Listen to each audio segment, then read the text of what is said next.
Hello students, welcome to my YouTube channel Guru pharmacy. जैसा कि आप लोगों का ये क्या है, ह्यूमन एनाटॉमी एंड फिजियोलॉजी है, डी फार्मा फर्स्ट ईयर में। तो इसमें हम लोग आज का चैप्टर 1 पढ़ने वाले हैं या समझने वाले हैं। ठीक है, इसमें हम मेनली हमारे 3 टॉपिक्स हैं। पहला है इंट्रोडक्शन एंड दूसरा है scope of anatomy and physiology and last है डेफिनेशन ऑफ वेरियस टेक्नोलॉजीज। ये हमारा चैप्टर 1 का टॉपिक है, हम आज इसी को कवर करने वाले हैं। अब हम देख लेते हैं इसका इंट्रोडक्शन क्या है। इंट्रोडक्शन क्या है? The human body is composed of various smaller components और organs that function in an order way to keep the body functioning at continuously making human the most complex living species. क्या है? जैसे कि इसमें जो human body होती है वो कैसे बनी होती है? वेरियस मतलब बहुत सारे क्या है, छोटे छोटे कंपोनेंट्स या फिर हमारा ऑर्गन्स मिलकर के क्या होती है, हमारी ह्यूमन बॉडी कंप्लीट होती है। देन क्या होता है कि हमारी ह्यूमन बॉडी वर्क प्रॉपर करती रहती है एक तरह से पूरे टाइम में, राइट। जैसे कि हमारे जो ऑर्गन्स होते हैं, हार्ट हो गया, लंग्स हो गया, किडनी हो गई, ये क्या होते हैं, जब तक आप लाइफ में तब तक वो कंटिन्यूअसली वर्क करते हैं। ठीक है, इसमें हमारे जो मेन कॉन्सेप्ट होते हैं, हाँ, two main concept are studied in the study of the human body. First में हमारा क्या है, एनाटॉमी है, सेकंड क्या है, फिजियोलॉजी है। ठीक है, इन्हीं दोनों पर बेस हमारा पूरा सब्जेक्ट होता है। जो हमारा ह्यूमन एनाटॉमी एंड फिजियोलॉजी है, इन्हीं दोनों चीजों पर बेस्ड होता है। एनाटॉमी एक तरह से समझ सकते हैं हमारा स्ट्रक्चर बेस होता है, और जो फिजियोलॉजी है वो हमारा फंक्शन बेस होता है, हमारी बॉडी कैसे फंक्शन कर रही है। ठीक है, हम एनाटॉमी समझ लेते हैं। Anatomy is the branch of science which deals with the study of structure and the various human body parts and their relationship with each other. It is made up to Greek words ana and demos combined to form the term anatomy. हमारी जो anatomy है वो क्या है कि दो Greek शब्दों से मिलकर के बनी हुई है, एना एंड टेमोस। ठीक है, उनको कंबाइन करते हैं तो हमारी एनाटॉमी बनती है। और हम इसमें क्या करते हैं, स्टडी क्या करते हैं, जो हमारे बॉडी के पार्ट्स होते हैं उनके स्ट्रक्चर कैसे होते हैं। ठीक है, उनके स्ट्रक्चर के बारे में हम पढ़ते हैं, और वो एक दूसरे में आपस में कैसे जुड़े होते हैं, कैसे रिलेशंस होते हैं, मतलब कैसे टच में रहते हैं, हम उसको देखते हैं। ठीक है, जैसे क्या एग्जांपल में क्या है, structure of heart, lungs, liver. ये क्या है, जैसे मान लीजिए हार्ट है हमारा, उसमें क्या होते हैं, हार्ट का स्ट्रक्चर कैसा होता है। ठीक है, 4 चैम्बर्स होते हैं, राइट एट्रियम, लेफ्ट एट्रियम या right ventricle, left ventricle, superior vena cava, inferior vena cava, pulmonary valve, tricuspid valve. ये सारे क्या है, हमारे एक तरह से उसके पार्ट्स होते हैं, उसके स्ट्रक्चर होते हैं, उसको देखते हैं। ठीक है, अभी हम इसको डिटेल्स में आगे देखेंगे, हमारा हार्ट, लंग्स, लिवर जो भी है। अभी एक तो एग्जांपल के लिए हम बता रहे हैं, इस तरह से हम उसको पढ़ते हैं या समझते हैं। फिर हमारा दूसरा पॉइंट क्या है, फिजियोलॉजी। फिजियोलॉजी क्या है? Physiology is the branch of science which deals with the study of function and mechanism of living organism. It is made up two Greek words physics and logos combined to form the term physiology. Physiology क्या होता है, जो हमारे body parts होते हैं वो कैसे work करते हैं। ठीक है, उनका फंक्शन क्या है, कैसे वर्क करते हैं, मैकेनिज्म क्या है, जो भी हमारी लिविंग ऑर्गेनिज्म है। ठीक है, जो हमारी बॉडी है वो कैसे वर्क कर रही है, हम इसको देखते हैं। और क्या है, it is made up two Greek word physics and logos. ये क्या है कि दो ग्रीक शब्दों से मिलकर के बना होता है, जो कि हमारा फिजिक्स और लोगोस होता है। ठीक है, उन दो शब्दों से कंबाइन होकर के हमारा फिजियोलॉजी बना होता है। एग्जांपल में क्या है, इसके function of heart, lungs, liver. तो इसमें मतलब कि क्या है कि जैसे कि हमारा जो हार्ट होता है वो कैसे फंक्शन करता है, ब्लड को पंप करता है, सर्कुलेटरी मेंटेन करता है। और ब्लड हमारा क्या करता है कि ब्लड हर सेल्स में पहुंच करके एक तरह से क्या होता है, ब्लड हमारा ऑक्सीजन सप्लाई करता है, ऑक्सीजनेटेड ब्लड लेकर के जाता है, देन क्या है, डीऑक्सीजनेटेड ब्लड लेकर के वापस आता है लंग्स में, फिर फिल्टर होते हैं। एक तरह से रेस्पिरेटरी सिस्टम को मेंटेन करता है। ठीक है, फिर हम यहां देखेंगे human organization levels of structure, मतलब कि जो हमारी बॉडी होती है कैसे कैसे बनी होती है। ठीक है, उसमें एक लेवल होता है, कहां से स्टार्ट होती है। ठीक है, पहला हमारा क्या है, केमिकल लेवल। केमिकल लेवल एक तरह से क्या होता है, जैसे हाइड्रोजन, कार्बन, ऑक्सीजन, ये सारी चीजें मिलकर एकदम जड़ से जहां से स्टार्ट होता है वहां से देखते हैं। Chemical level. फर्स्ट क्या है? Chemical level. It includes atoms, the smallest unit of matter, the participate in the chemical reaction, two or more atoms join together from molecules. Certain atoms like carbon, hydrogen, oxygen, nitrogen, phosphorus, calcium and sulfur are crucial for maintaining life. ये सारी चीजें क्या होती हैं?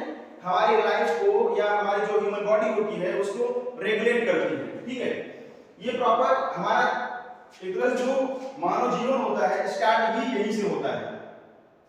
फिर इसके बाद क्या आता है? हमारा सेलुलर लेवल आता है। सेलुलर लेवल में क्या होता है?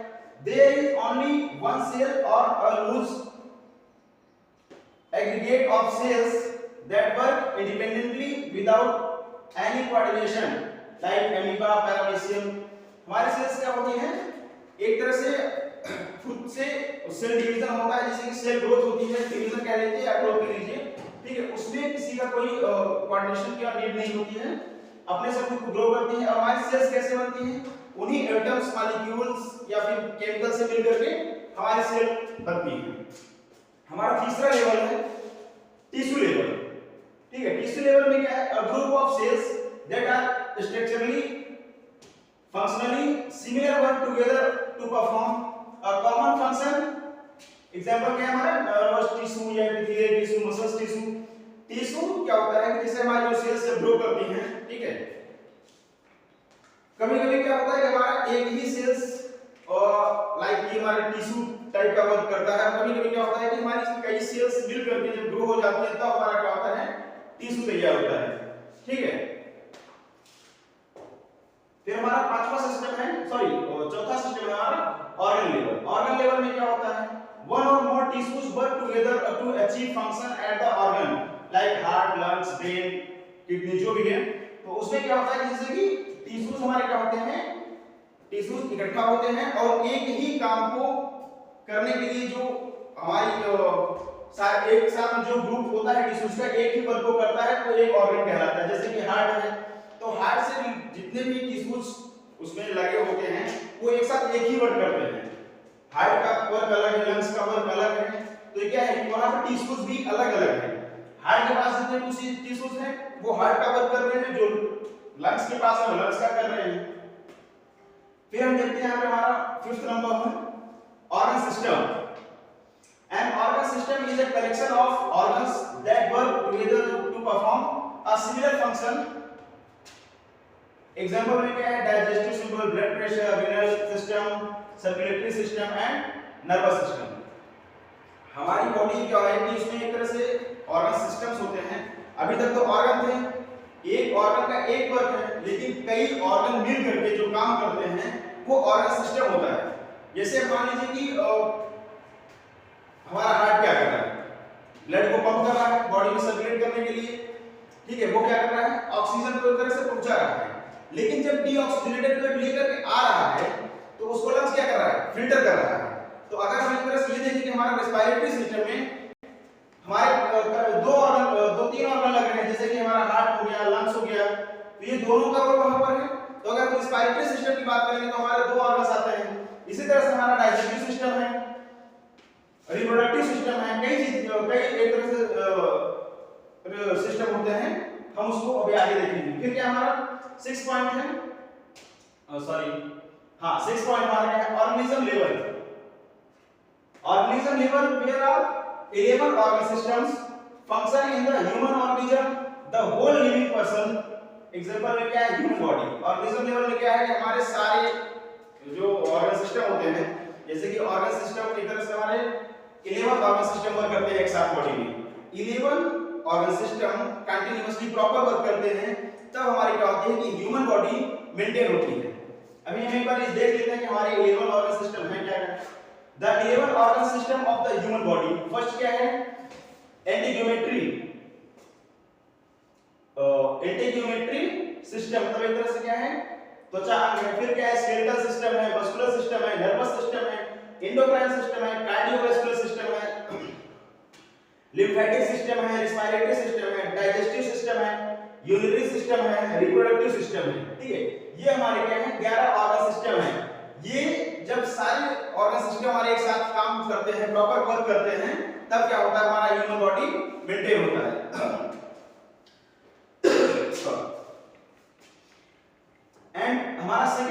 क्या है, scope of human anatomy and physiology.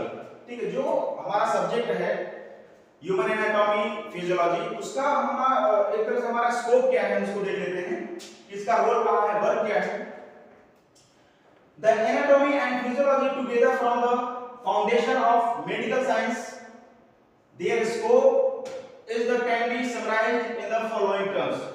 ठीक है, जो हमारा सब्जेक्ट है ह्यूमन एनाटॉमी एंड फिजियोलॉजी का, इसका क्या है, मेडिकल टर्म में यूज है, और कहाँ कहाँ इसका यूज है वो नीचे देख लेते हैं, मेंशन है। फर्स्ट क्या है हमारा, study of structure and function of the body parts. इसमें क्या होता है कि हम पहले बताया कि स्ट्रक्चर और फंक्शन, मतलब हमारे जो बॉडी पार्ट्स होते हैं उनका स्ट्रक्चर और उनका फंक्शन, कार्य क्या होता है हम उसको देखेंगे। देन दूसरा क्या है, to determine technique of surgeries. हम किसी चीज के बारे में जब समझते हैं तब उस पर वर्क कर पाते हैं। हम बॉडी के बारे में पढ़ेंगे, समझेंगे कि उसमें क्या कैसे जुड़ा हुआ है, चीजें कहां से जुड़ी हुई हैं और कैसे वर्क कर रहा है, फिर हम उसमें क्या है कोई चीज कर सकते हैं। तो अगर हमें सर्जरी करना है, इसमें क्या दिया है, टेक्निक ऑफ सर्जरीज। अगर कोई सर्जरी करनी है तो हमें उस पार्ट्स के बारे में प्रॉपर पता होना चाहिए, हम उसकी स्टडी किए रहेंगे, उसके कार्य को समझेंगे, हम तभी उसकी सर्जरी कर पाएंगे। ठीक है, थर्ड पॉइंट क्या है, the pathology of disease and pathological changes. जैसा कि हम पहले ही बताया है कि हम इसको एटम लेवल से इसकी स्टडी करते हैं। ठीक है, एटम लेवल या केमिकल लेवल से इसकी स्टडी करते हैं। तो इसमें क्या है, जैसे पैथोलॉजी दी हुआ है, पैथोलॉजी क्या है, pathology of disease and pathological changes. जैसे कि हमारे बॉडी में जो चेंजेस आते हैं, ब्लड में चेंजेस आ जाए तो पर्सन बीमार हो जाता है। लाइक अभी यही समझ लीजिए कि अगर मलेरिया हो गया है तो हमारा कैसे जांच होती है, अभी तो किट आ गई है उससे जांच हो जाती है, बट पहले ऐसा नहीं था। पहले क्या था, सैंपल लेते थे, माइक्रोस्कोप को देखते थे, तो उसमें जो ब्लड में हमारे सेल्स होते थे उसको हम देखते थे, जो सेल्स होती थी वो प्रॉपर शेप में नहीं रहती थी।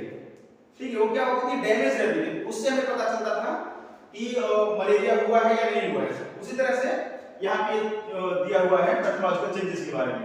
एंड लास्ट क्या है, parameters of normal health such as temperature, pH. ये चीजें भी हम यहीं से समझ सकते हैं कि हमारे भाई एक तरह से क्या है कि जो हमारा टेंपरेचर क्यों अप डाउन हो रहा है, क्या चीजें हो रही है। अगर टेंपरेचर क्यों डाउन हो रहा है, किसी को फीवर आ रहा है तो कहीं ना कहीं से प्रॉब्लम हो रही है, तो टेंपरेचर डाउन हो रहा है। लाइक अगर मलेरिया ही हो गया है तो क्या होगा, टेंपरेचर तभी तो फील हो रहा है, वो एक तरह से इंक्रीज हो रहा है फीवर की वजह से। फीवर क्यों आ रहा है, क्योंकि सेल्स में प्रॉब्लम आ रही है, सेल्स डैमेज हो रही है। ठीक है, फिर इसके बाद क्या हमारा तीसरा पॉइंट है, डेफिनेशन ऑफ वेरियस टर्मिनोलॉजीज। ठीक है, the anatomical terminologies of the body can be stacked under three groups. Anatomical जो हमारी टर्मिनोलॉजी है उसको मेनली थ्री पार्ट में डिवाइड करके देखते हैं। पहला हमारा है डायरेक्शनल टर्म, सेकंड हमारा है planes of the body, and third है बॉडी कैविटीज। पहला जैसा कि हमारा है directional term, the anatomical position of the human can be described with the help of following terms. अभी हम नीचे देखेंगे कि हमारी जो बॉडी हो कितने टर्म्स में क्या क्या कैसे पोजीशन होते हैं उसमें। पहला क्या है, सुपीरियर। सुपीरियर क्या है, the end of the head lies in the upper most part. ठीक है, सुपीरियर में हमारा क्या आ जाता है, एक तरह से अपर का पार्ट आता है, जैसे कि हेड हो गया है, या उसमें जो एक तरह से क्या है, ब्रेन है, हम उसको समझ सकते हैं, आईज है, फेस है, ये सारा क्या है हमारा अपर पार्ट में आएगा। ठीक है, सुपीरियर में। सेकंड क्या है, inferior. This part starts from the extremity of the main body and the trunk along the legs. ये क्या है, जो इंफीरियर बॉडी का पार्ट होता है हमारा, क्या होता है, पूरा दड़ होता है, लाइक हाथ हो गए, पैर हो गए, एब्डोमिनल एरिया हो गया, ये सारी चीजें क्या है हमारी इंफीरियर में आती है। फिर तीसरा क्या है हमारा एंटीरियर। एंटीरियर में क्या है, this includes the body parts present on the front side like chest, abdomen. Anterior में हमारा क्या आता है, हमारा सामने का एरिया आता है, जो कि एक तरह से ट्रंक में होता है, धड़ में होता है, जिसे हमारा चेस्ट हो गया, एब्डोमेन हो गया। ठीक है, ये हमारे पार्ट्स क्या होते हैं, एंटीरियर साइड में आते हैं, एंटीरियर पोजीशन में आते हैं। फिर हमारा फोर्थ पॉइंट है posterior. This include the body parts present on the back side like vertebral column, shoulder blades. ठीक, ये हमारा क्या है, पीछे के पार्ट्स को बता रहा है कि हमारे पीछे साइड में क्या पोजीशन होता है, क्या प्रेजेंट होता है। एंड नेक्स्ट है हमारा स्पाइन पोजीशन। स्पाइन पोजीशन क्या है? In this position the face is the upper side, like जैसे कोई पर्सन एकदम पीठ के बल या कह सकते हैं सीधा लेट जाए तो उस पोजीशन को क्या बोलते हैं? Spine position. एंड लास्ट है हमारा प्रोन पोजीशन। प्रोन पोजीशन क्या है? In this position the face focus the ground, like कि जैसे कि कोई पर्सन पेट के बल लेट जाता है तो उसको क्या बोलते हैं? प्रोन पोजीशन बोलते हैं। फिर हमारा इसी जैसे कि अभी बताया गया है 3 पार्ट्स में है, तो हमारा सेकंड पार्ट है इसका प्लेन्स ऑफ द बॉडी। हमारी बॉडी कैसे कैसे कितने कितने पार्ट्स में डिवाइड होती है, ठीक है? पहला हमारा है sagittal planes, divides body into left and right parts. तो divide into left and right parts आप समझ रहे हैं कि एकदम फ्रंट से बॉडी को 2 पार्ट में डिवाइड करना है, ठीक है? राइट और लेफ्ट साइड में। एंड नेक्स्ट क्या है? Horizontal, this plane is parallel to the ground and passes through the body at the 90 degree angle to both coronal and medial planes। हमारा coronal और medial प्लेन्स एक तरह से होता है कि यहाँ से ऊपर का जो होता है coronal होता है और नीचे का जो होता है वो medial होता है। तो यहाँ से भी डिवाइड होने के बाद 90 डिग्री का एंगल बनता है, जो एक तरह से क्या होता है? लाइक एक इस तरह से सीधा से, फिर एक तरह यहाँ से सीधा से, ये हमारा होता है हॉरिजॉन्टल पार्ट। फिर हमारा लास्ट पॉइंट है कोरोनल। कोरोनल क्या है? Divides body into front end back side parts. इस साइड से बॉडी को डिवाइड करना, ठीक है? लाइक शोल्डर साइड से जैसे कि इस तरह से है, तो एकदम सेंटर से डिवाइड करना, फ्रंट साइड और बैक साइड करना। ये होता है हमारा प्लेन्स ऑफ द बॉडी।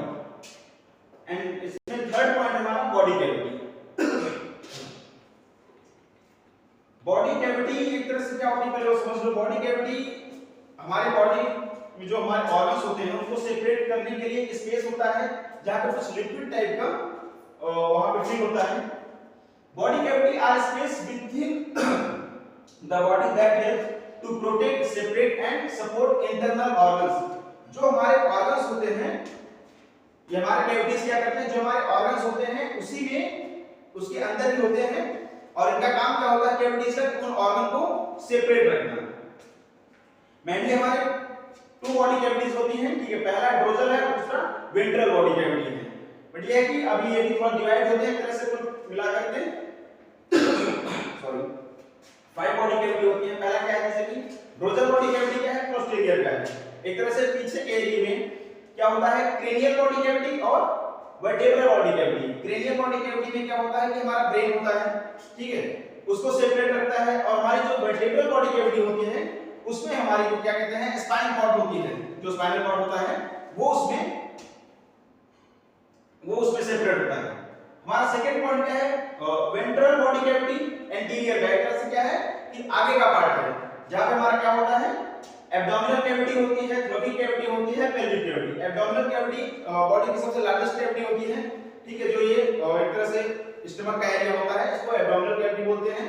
और जो हमारा चेस्ट का एरिया होता है उसको थ्रोटिक कैविटी बोलते हैं। एब्डोमिनल के निचले हिस्से में जो हमारा पार्ट होता है उसको पेल्विक कैविटी बोलते हैं, ठीक है? एचएपी का हमारा आज का ये फर्स्ट चैप्टर था जो कंप्लीट हुआ। बाकी हम नेक्स्ट चैप्टर को देखेंगे नेक्स्ट क्लास में।